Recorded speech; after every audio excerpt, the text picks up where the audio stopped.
All right, welcome everyone to another episode of Learning Quick. Super excited to have another guest. We just kind of chatted about this that we've never met in person. We just kind of randomly got connected on Twitter and asked Kenneth if he would come and be a part of the stream. So, Kenneth, welcome. And if you want to give a little bit of an intro to yourself and to your background, then we'll go ahead and kick it off. Yeah, sure. So, hey guys, I'm Kenneth. I'm a software engineer, and people know me on Twitter for having a couple indie businesses. One is a product that helps people learn VIM through interactive exercises in the browser, and the other is called Slip, and it's a platform that you can build your own interactive courses and sell them to your audience. So yeah, that's a pretty quick overview what I'm kind of known for. Outside of that, I have 3 kids and a longtime girlfriend, soon to be fiance, Oh, that is which that. she will never watch this, so I feel completely Oh comfortable gosh, saying that. I don't feel like I should be trusted with this information, and you just No, she trusted will all never. these terrible people in the chat. They were liable to go tell people. Oh, I mean, it's kind of like, she already kind of knows it's coming or Yeah. whatever because we Okay. have 3 kids together and stuff. So Yeah. Well, you heard it here first. It's coming soon. uh, coming soon. That's So yeah, great. that's me. Cool. Yeah. Congratulations. Hopefully everyone in the chat can throw a congrats in there. That's super exciting. Really quickly, maybe a little bit more about your background. Well, like, how did you get started into programming? What's kind of the short Oh story man, behind this that? is actually kind of like a long winding path into programming. So, out of high school, I went to college for music. So I was studying music education. I spent 2 years doing that. I thought I wanted to be a band director. It was a terrible financial decision. It's a Yeah. bad career path in a lot of ways. It's an immense number of hours. It's a 5 year degree. I went to an ultra competitive music school in Texas called UNT. It's like one of the largest music schools. And so I kind of got burnt out on it. And then the also like the pay aspects are pretty terrible. So I could probably expect to make maybe like $45,000 a year, like when I graduated. Yep. I did 2 years and I dropped out. I had my first son and I started working at a gas station. So if you guys ever heard of Quick Trip, it is a like a regional gas station. They have it in like certain states and stuff. It's like kind of have a cult following. They're like a pretty good company. So I started working there and I got into the maintenance department and I spent 6 years in the maintenance department fixing all kinds of stuff like electrical, plumbing. I fixed big walk-in coolers and freezers. I pulled submersible pump motors out of the ground and repaired them. I Wow. did pretty much anything and Anything? everything, Yeah. right? Yeah. And so during that time, like I started making pretty good money. So like doing maintenance, I was making anywhere between 60 and $80,000 a year, but I was working a lot of hours. So I was Yeah. working like 50, 55 hours a week. And I was working overnights and weekends and holidays. And I didn't have control over my schedule. And I worked like usually like 10-hour shifts at least. And it was like not the best for like having a family. So Yep. I started keeping my eyes out for like different career paths, and I thought I wanted to go into some kind of engineering.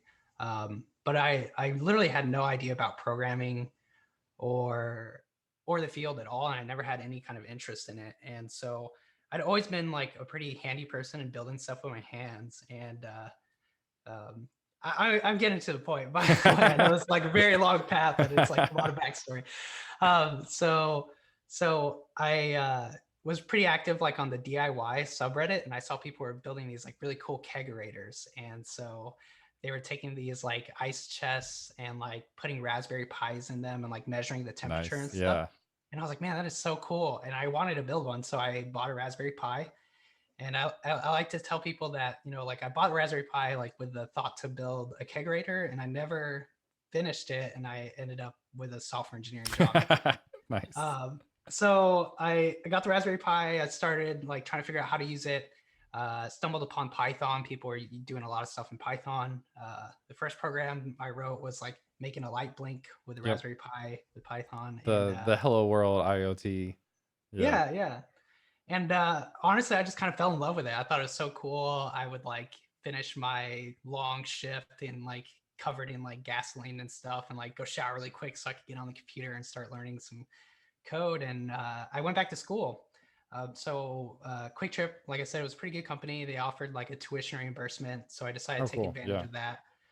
I kept working full time and I went back to school part time and I started studying computer science.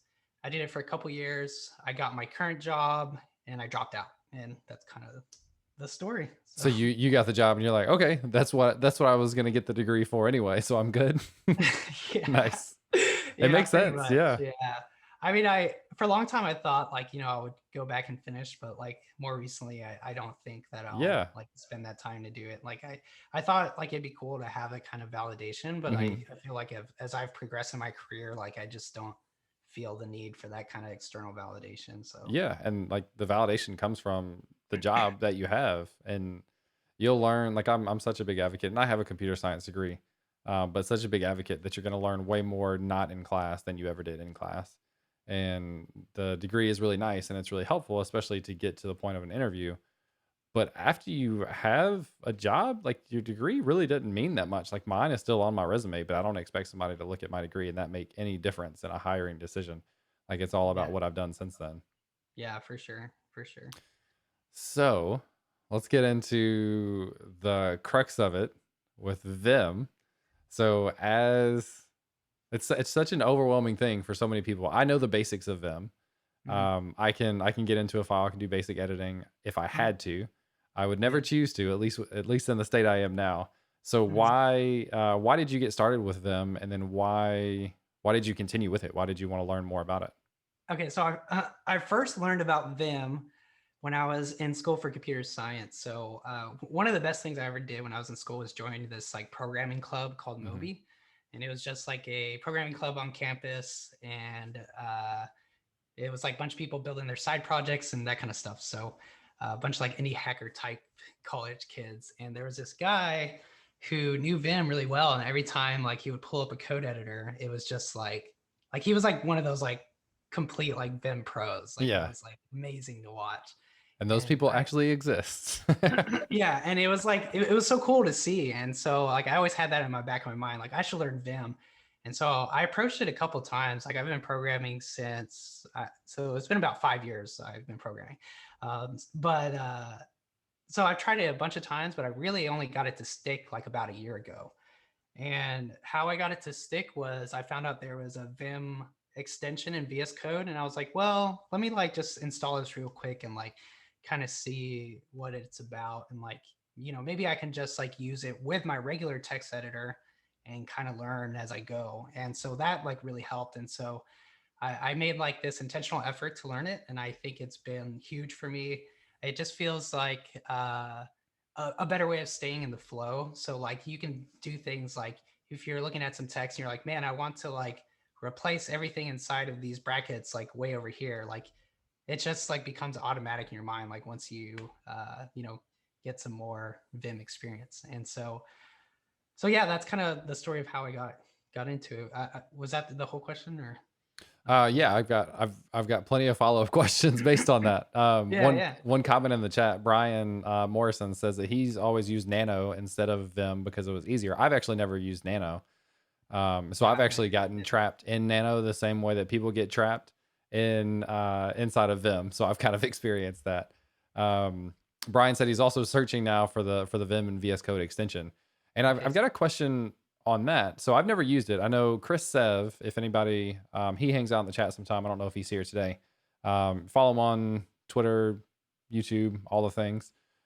He is a pretty big advocate of Vim as well. And my take on Vim has always been like you can be super productive, but the learning curve is so steep, right? Like to get to the point where you're super productive means you have to learn all these things that most people aren't used to learning.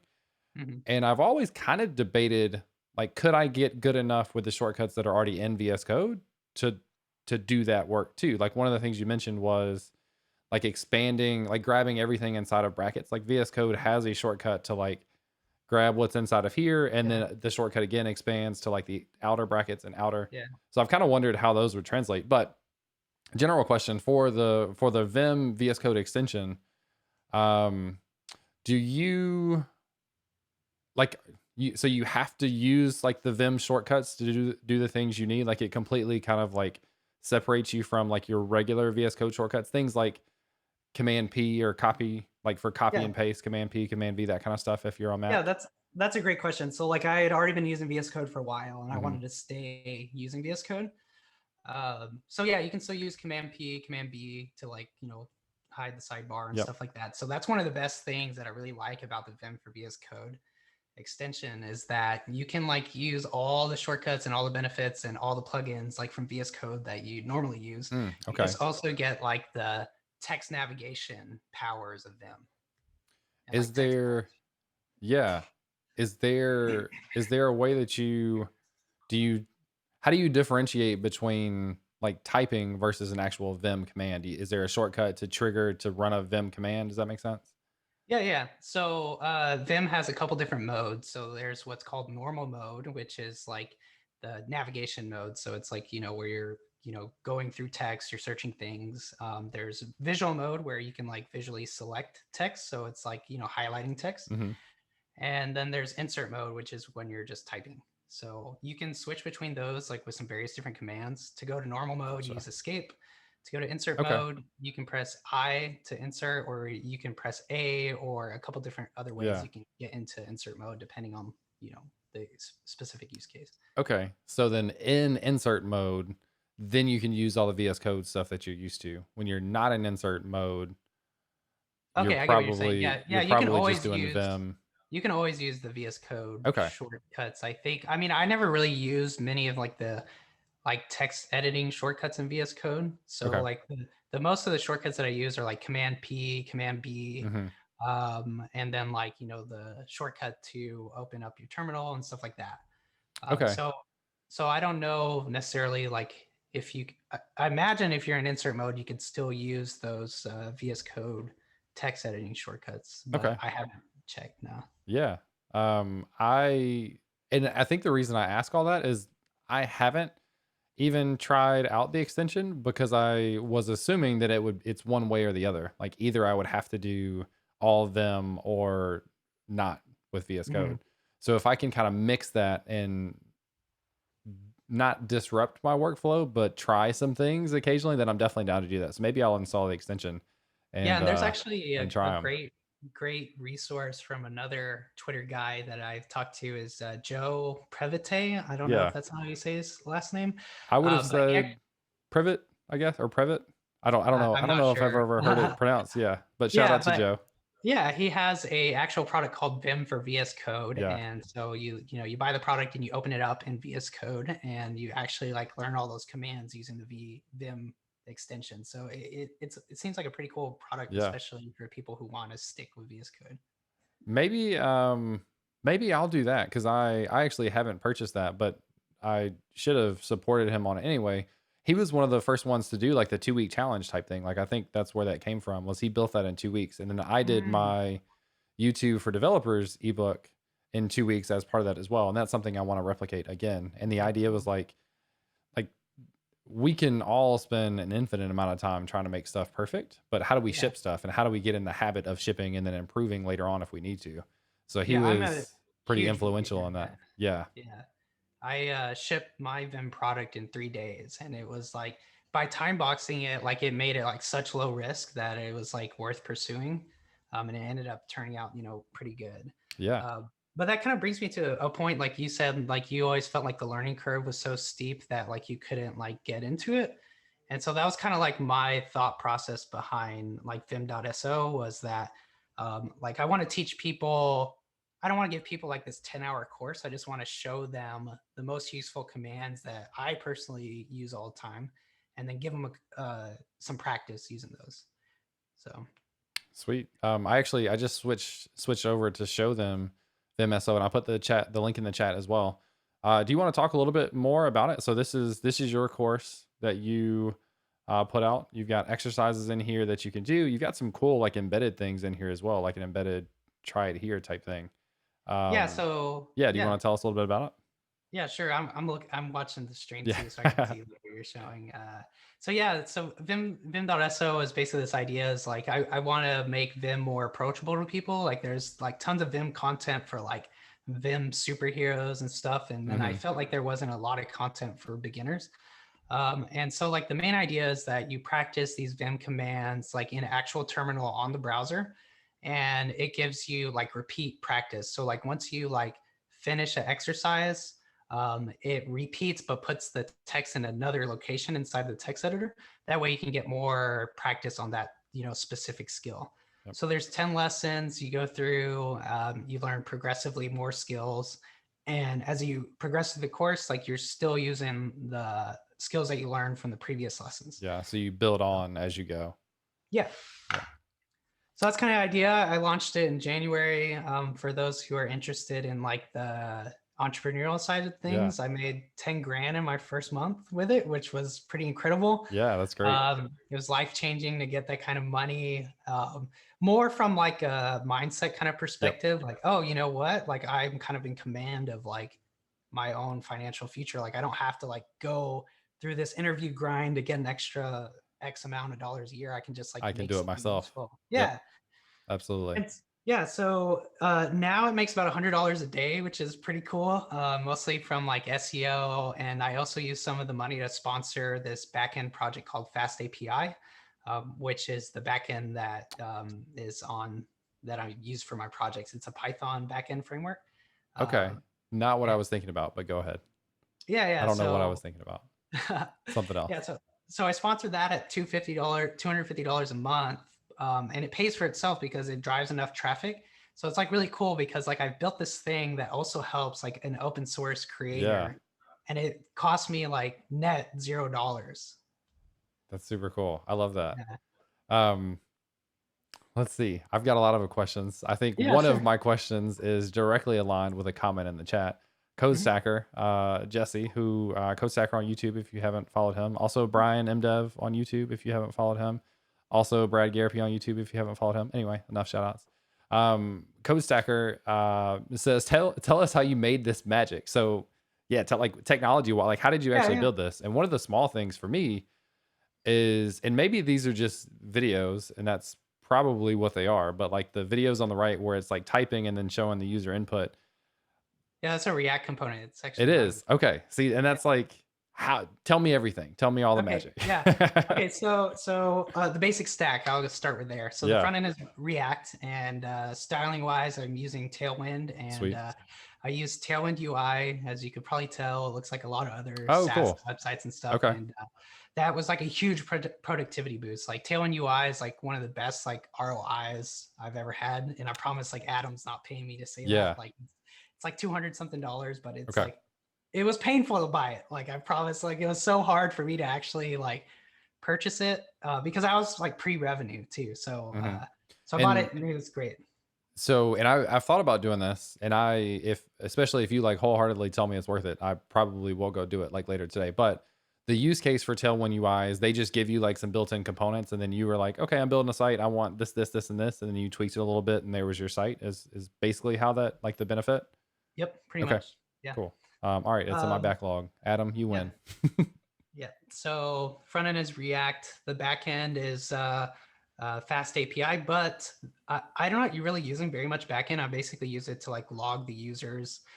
There's no like progress tracking or anything like that. I kept it like Mm, pretty lightweight. So I just okay. have like, like user emails and if the purchase went through and that kind of thing. Are you Uh, doing authentication yourself? Is there like a package uh, that helps with that? yeah, so I'm using Magic Link. I'm not Cool. using Auth0. That's all Sorry.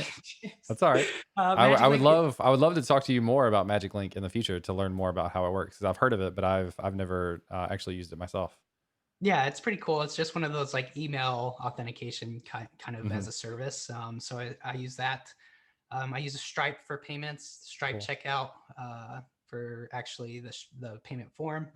And then the code editor, which is probably what people are pretty interested in, is a open source component. It's called Ace, and I'm using a React Ace component. So that Cool. code editor right there is Ace. Yeah. That's great. So That's it really has cool. there's different builds you can use, and it has a build for Vim. So that's how I added Vim support. I just used other people's stuff. Yeah, I So mean that's so I've said this a lot. Like basically nowadays it's not that you have to be able to build everything. It's that you have to figure out these different components that are out there and you have to be able to know how to put them together and make a product. And that's exactly what you've done. And I like love seeing that story reinforced because there's Stripe and there's React and there's the embedded VS Code or like text editor thing. There's all these different things, and it's all about how you put them together and make something in the end. It's so fantastic. Like this stuff gets me so excited. Yeah. And so like if you go back up to that little text editor, like some more details on like how that works is basically it's doing string matching on the input. So like it's checking to see if that like percent sign is there, and if it's not there, then it knows that you deleted it. So Okay. like this little exercise, you basically navigate to that percent sign using the H, J, K, and L keys, and then you delete the percent sign. And so then it increments the attempts. And once you're done with all the attempts, then it prompts you to go to the next lesson if you're actually in the course. Yeah. So That's yeah, super that's how cool. So all of the course is these types of exercises, and basically what you end up doing is you're kind of constantly checking the input to see if it matches like your expected output type string. Is that more or less how these work? yeah, pretty much. Yeah, Wow, I mean, that's pretty cool. straightforward, pretty simple. And then that component above that, like the little like advertising component that shows like how VIM works. Hmm.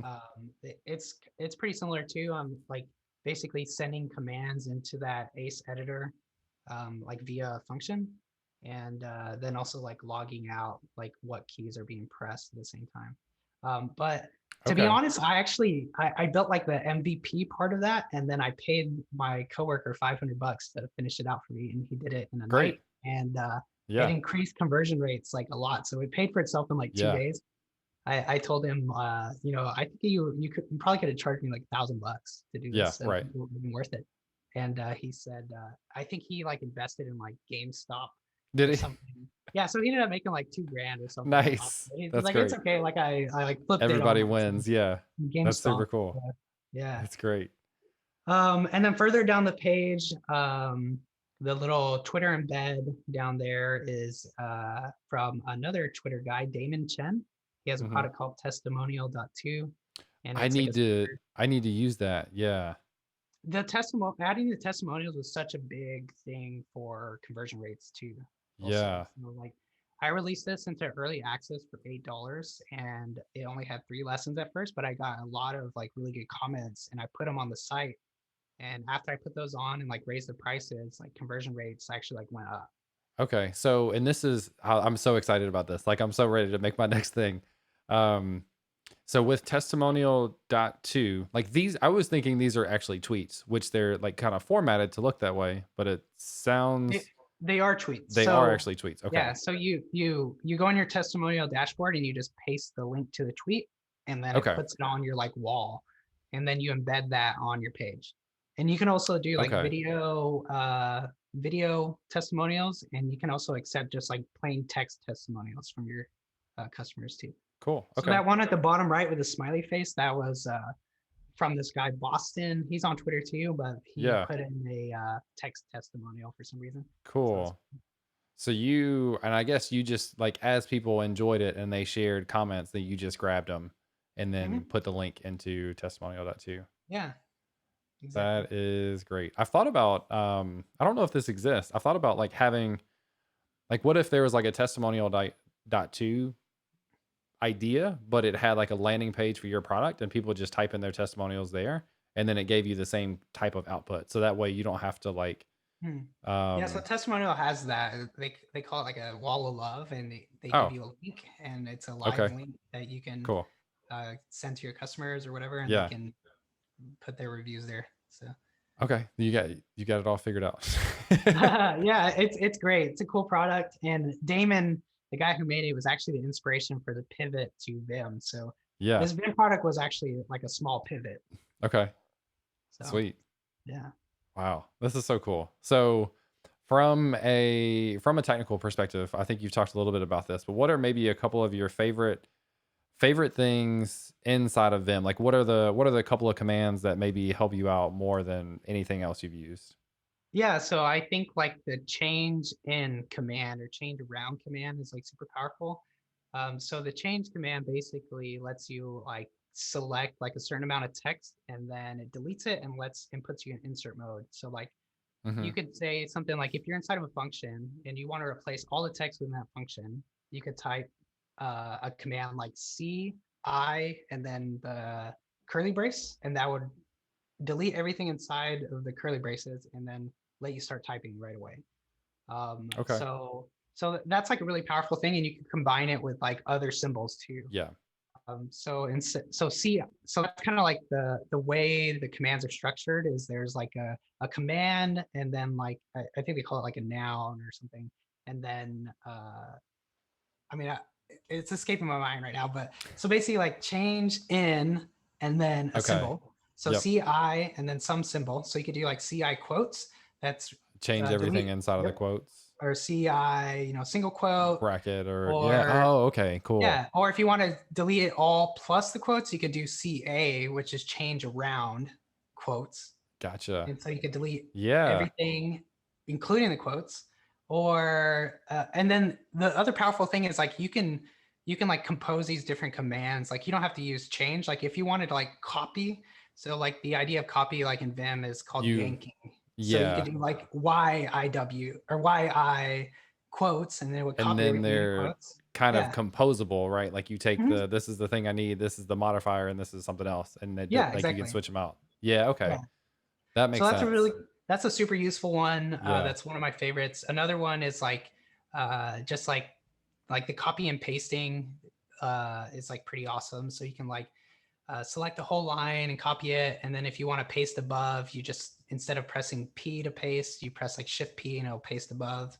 Hmm. There's like a bunch of little things like that. Another cool one is like macros. So like you can imagine like if you had like a bunch of lines and you need to do like the same sort of thing on it, but it's not necessarily a copy and paste. So like say like you have like an object and then you want to like copy the name of the key or whatever, and then you want to paste like the property or paste that at the end of the property. Hmm.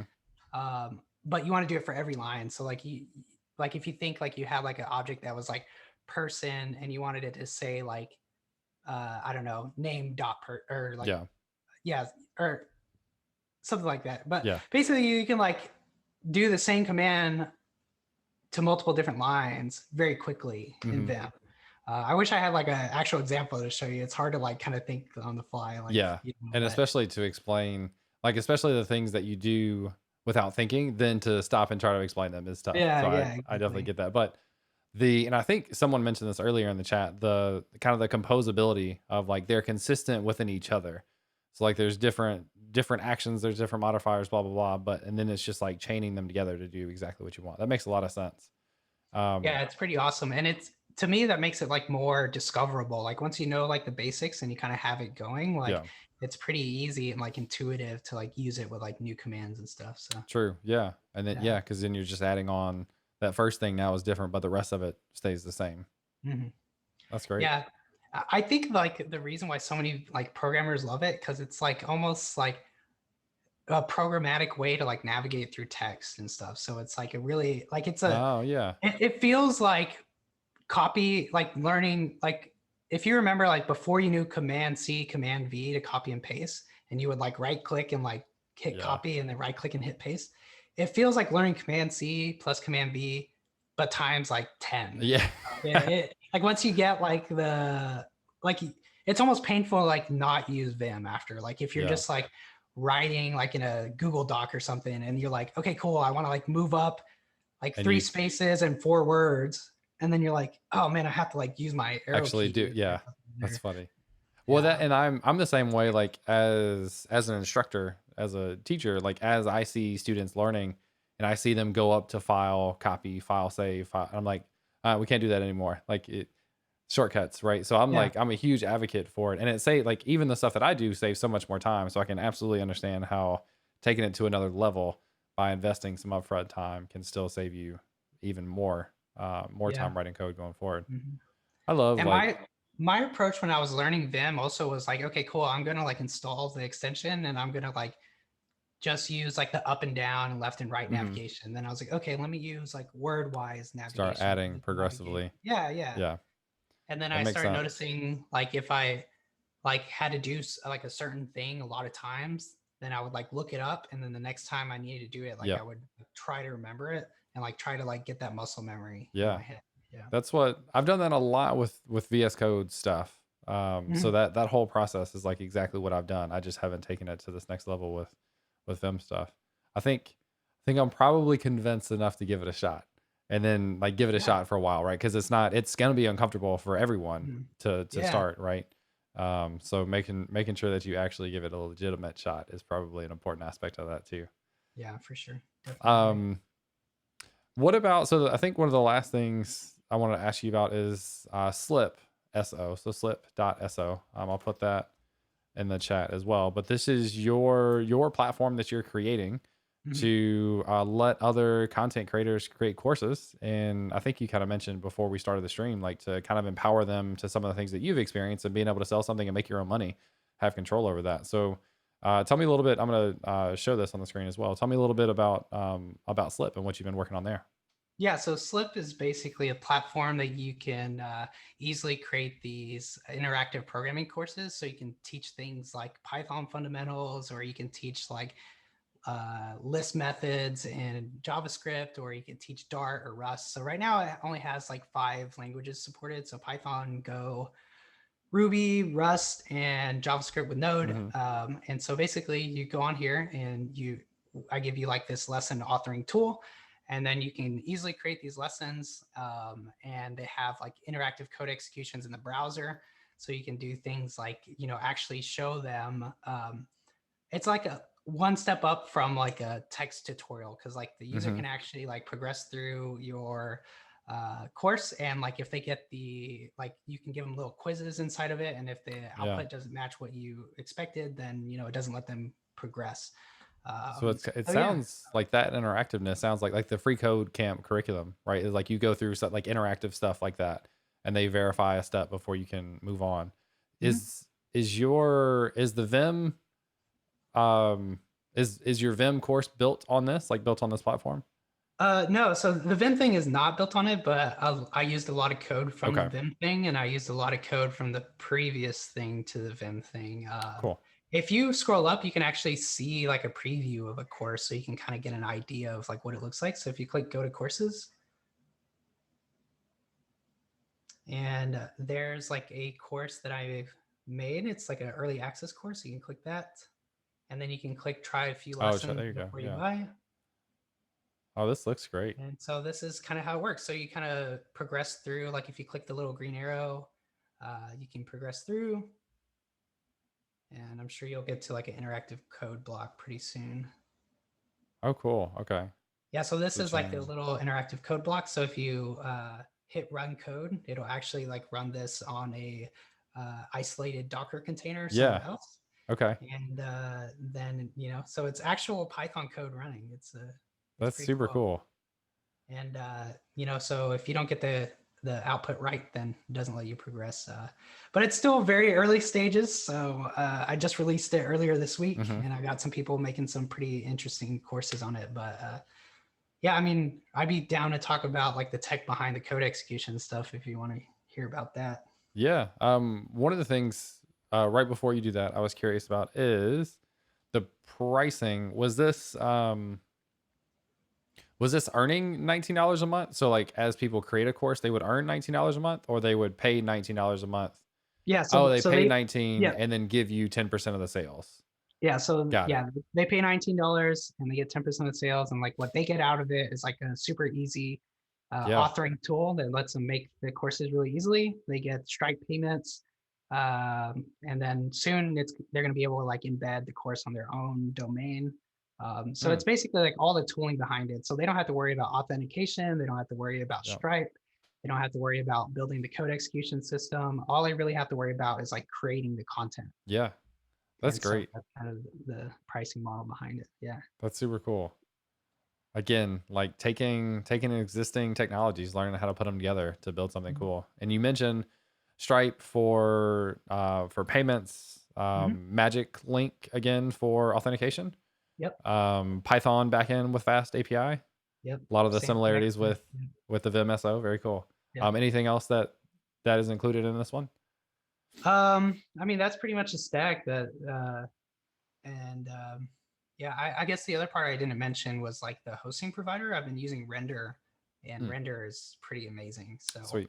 it's like and I feel like it's like the spiritual successor to like Heroku. Yeah.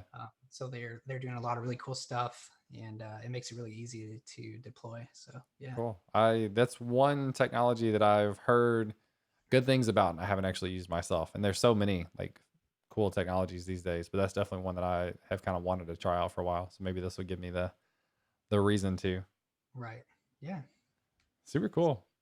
Um I'm gonna switch back over. And I kind of had a note for you for this in the live stream details, but I want to give people a couple of opportunities to do two things. One is to like get on a soapbox and kind of rant about something, or just kind of share something that you're passionate about. yeah. So why don't we start with that? Anything in particular that you've been like passionate about, or you want to share with people? Yeah, I mean, I think the biggest thing is that like the biggest soapbox I've had lately is to like ship things faster. Yep. Because like previous to like the VIM thing, I worked on a project.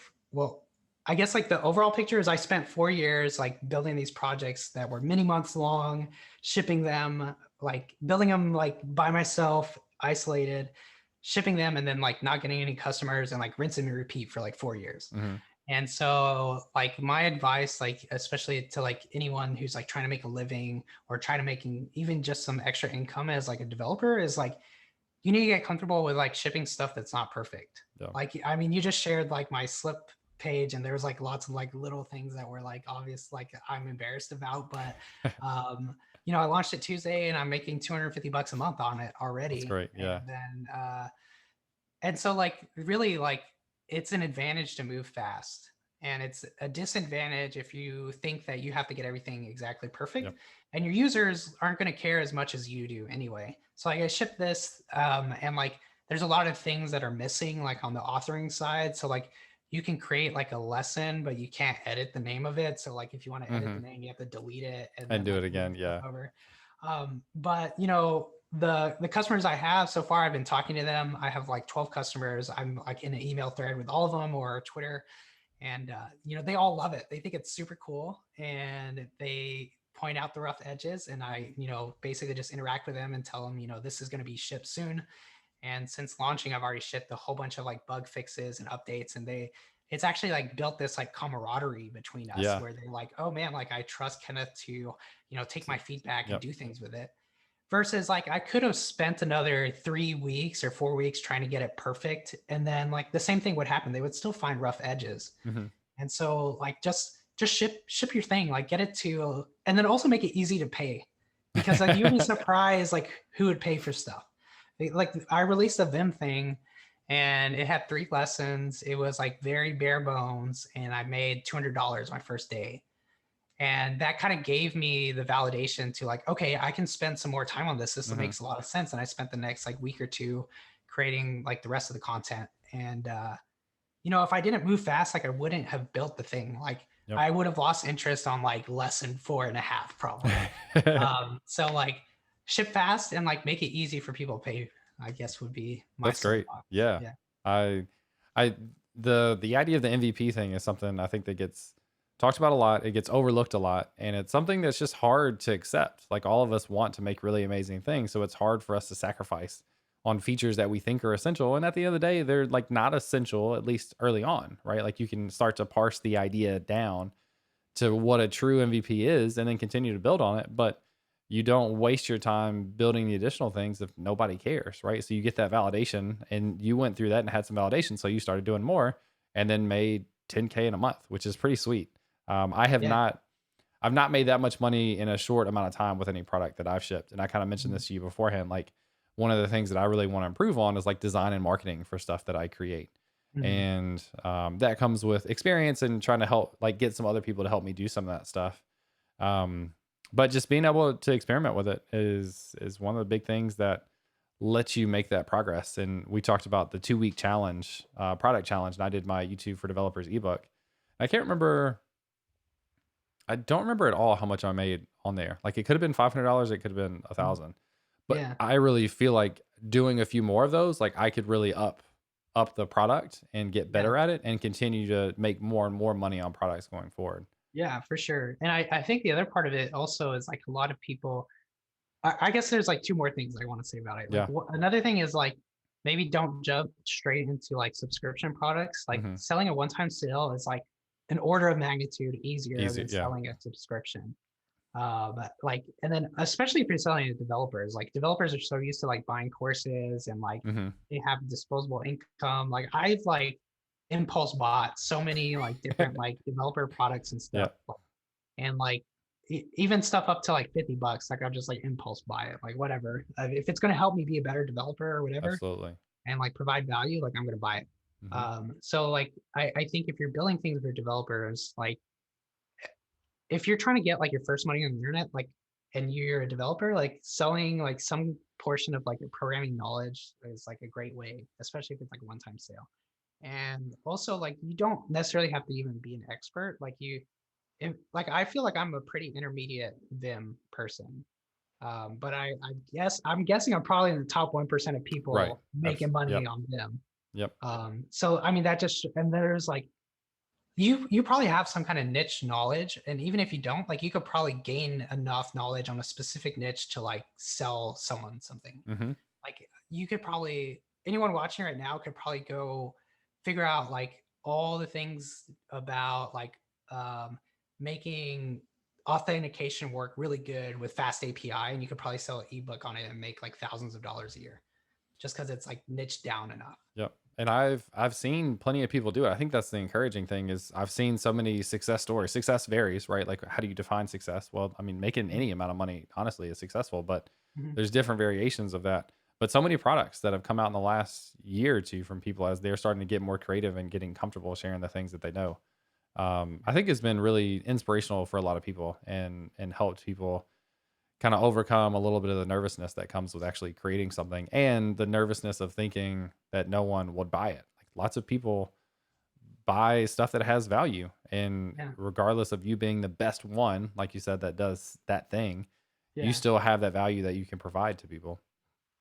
yeah, for sure, definitely.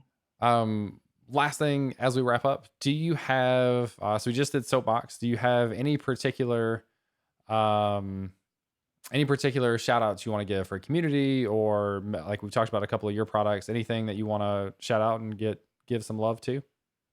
Yeah, I mean, probably Testimonial.to. Like I Yeah. wouldn't have pivoted to the whole Vim thing, and I probably wouldn't be doing the slip thing if it wasn't for Damon. Yeah. So he's at Damon Chen on Twitter, and he actually launched a new product called embed.so, and Hmm. it's like a super easy way to embed videos on your page. So I would like encourage anyone to go check that out. It's really pretty cool. Cool. Awesome. Yeah, I'm gonna check that out, especially testimonial.to and try to use that for my stuff going forward as well. One comment in the chat from Bushblade Will just did the vim.so example exercise and managed a zero point 0.5 seconds average, It's pretty fast. which It's seems pretty pretty good. fast. Yeah. He probably did a find for the percent or something. I don't know. Oh, to instead of navigating down to do a find and then go to it. Yep. I think Slash, that's yeah, yep. slash percent NX. Yep. Yep. That's hilarious. Knew it. You Vimmers. Well, cool. Well, this has been a lot of fun. I think that I'm going to try out the Vim extension and just kind of see. But also learning about the technologies that you use and the products that you build has been super fun. So people go and check those out. vim.so and slip.so. There's a dot in the middle of that if that's not clear. Links are in the chat, and then a couple of shout outs for testimonial.to and embed.so. And anyway, thanks for hanging out. I appreciate it. Looking forward to seeing more of your progress. I know you've been doing a lot of that publicly in Twitter, which we didn't Yeah. talk about as much, but sharing the stats and what's going on with your products and stuff. So I enjoy seeing those. Looking forward to seeing a lot more, and I guess looking forward to seeing the numbers of people getting engaged and working with your stuff growing Yep. higher and higher. Yep.